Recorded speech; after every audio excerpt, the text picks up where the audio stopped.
And so please go to that. But please give a warm return welcome to the incredible Karen Ripley.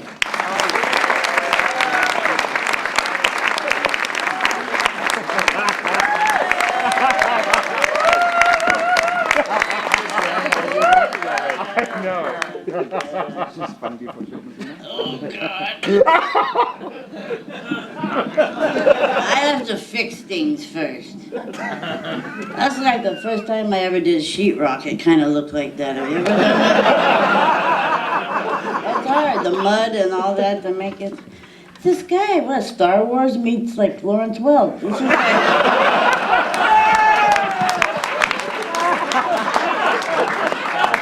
I've never had to follow an act like that. I never. All these years, man.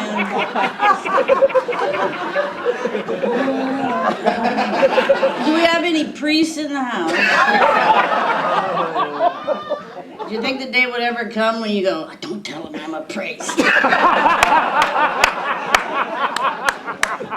I was in Berkeley today, and my girlfriend says, we go to this Jamba Juice.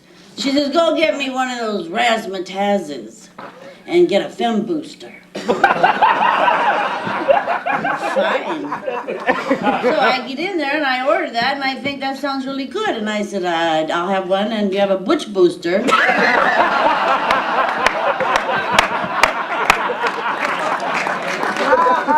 didn't have a butch booster. Right, the company. So I guess the energy crisis was kind of a joke, huh? Boy, for years have been trying to be conscious of, saving water and recycling and I can give up electricity now and then if that happens, but water is a whole nother thing. And who I need to write to, and you should write to, is Oakland Airport and San Francisco Airport. They have laser beam toilets. You don't even get to flush it yourself. I'm at the airport, I have to adjust my bra. I go in the stall, just, and I, 5 gallons of water. I don't want to waste this water. This is terrible. So I hear the water and I think, well, maybe I do have to go. You know how that happens. So I get the toilet seat covered because, I don't want to get pimples on my breath. And I put, and I get ready to sit down and another 5 gallons and my toilet seat covered. Okay, I am smarter than this toilet. Real slowly, I get my little seat cover. I sneak up on it.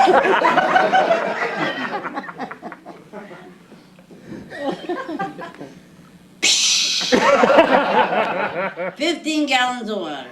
Finally, I said, fuck it. I sat down. I had unsafe toilet seat.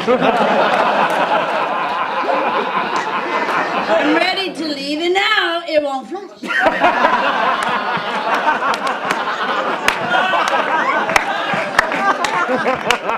It's true. I walk out, and the woman walks in, sees, you lesbians are filthy. I try to flush.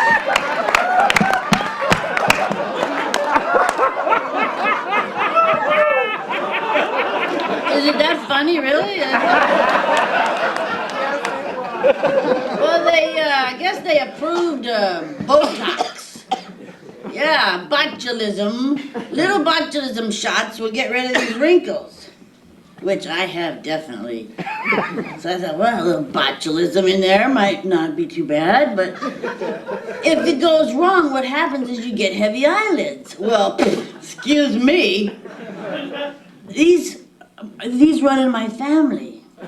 My grandmother's eyelids are so heavy, they hang. I mean, they hang down. You have to go, Grandma, can you see me? Push them back. The whole family has these heavy eyelids, and jowls. I'm getting jowls now. I'm getting over it. Some kid goes, you got a jawbreaker? And I said,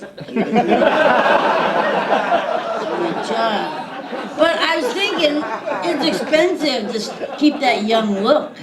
So I thought it'd be more trendy if I pierce my eyelids up here, or like pierce and then pull them up like that with like a little chain, you know?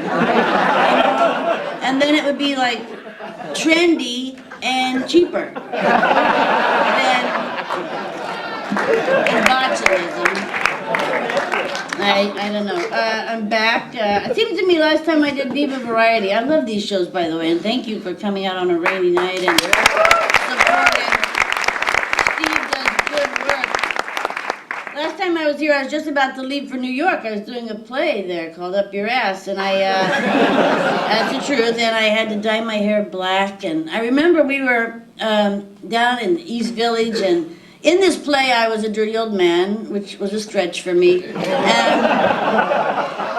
an elderly woman. And he says, I want you to pack every night. You need to have that important bulge.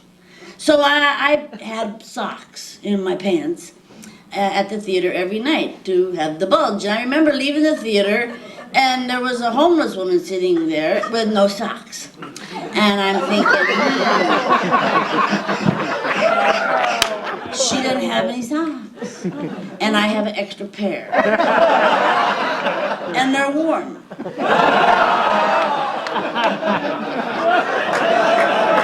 She loved them. They were Argyle. I mean, you know, can't be too picky. You're out there with no socks. Hell. And you go a little further, and there's a homeless guy with his coat draped over him, but I could see his hand was going like this, a million miles a minute. And I'm like going, this guy's masturbating. I'm going to give him some feedback. You know, and why freak out? I go, you know, God, your hand is fast. I never knew a guy's hand could go that fast when they're doing that because I don't do men. And I said, you know, with a hand that fast, you could be a drummer, man. You could be riding that cymbal like that. You'd be a good drummer, and you wouldn't be poor and wouldn't be on the street like that. I thought that was a good thing to say to him. And he said, fuck you.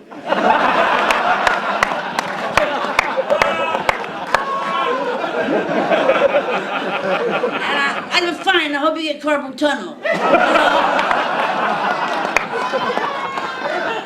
It's not my business, but you try to be good. You know, you try to help people, and that's what you get. But it's a bad situation, the homeless thing. I don't know what we're going to do. I don't have any answers. But I know there was a city in Southern California that was freaking out. The homeless were frightening all the tourists.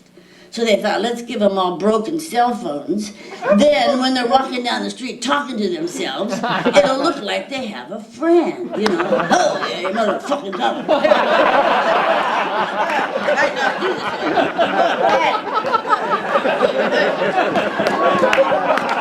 You know, people will do anything.